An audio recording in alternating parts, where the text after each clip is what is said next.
মার্কিন ইতিহাসে প্রথমবারের মতো ফৌজদারি মামলা ঘাড়ে নিয়ে হোয়াইট হাউসে যাচ্ছেন ডোনাল্ড ট্রাম্প। ভেবেছিলেন প্রেসিডেন্ট হওয়ার পর সব মামলা থেকে মুক্তি পাবেন তিনি, কিন্তু ফের সামনে এলো যৌন সম্পর্কের কথা। ধামাচাপা দিতে পর্ণ তারকাকে ঘুষ দিয়ে মুখ বন্ধ রাখার কালো নথি। শুক্রবার নিউ ইয়র্কের এক বিচারকের বরাতে মার্কিন গণমাধ্যমগুলো জানায়, আগামী 10 জানুয়ারি আদালতে শুরু হবে তার মামলার বিচার, যা তার প্রেসিডেন্ট হিসেবে শপথ নেয়ার ঠিক 10 দিন আগেই।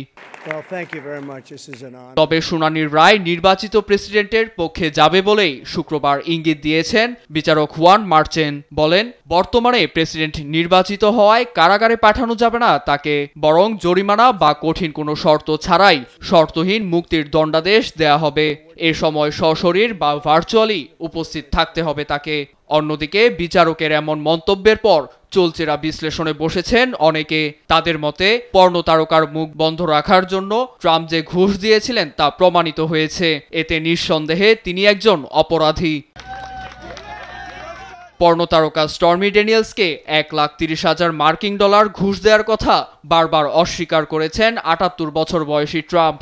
এমনকি নির্বাচিত হয়ে প্রেসিডেন্সির ক্ষমতা বলে মামলা নিষ্পত্তির চেষ্টাও চালান তিনি। তার দাবি, এসব রাজনৈতিক ষড়যন্ত্র, সরকারকে নড়বড়ে করার অপচেষ্টা চলছে বলেও অভিযোগ তোলেন ট্রাম্প। এছাড়া গোপন নথি সরানো এবং 2020 সালের মার্কিন নির্বাচনে কারচুপি ও দুর্নীতির অভিযোগও রয়েছে নির্বাচিত প্রেসিডেন্টের বিরুদ্ধে। এতে ফৌজদারি অপরাধের মতো মামলা ঘাড়ে নিয়েই মার্কিন মসনদে বসতে চলেছেন ট্রাম্প। নীরব দাস, নিউজ ডেস্ক, দেশ টিভি।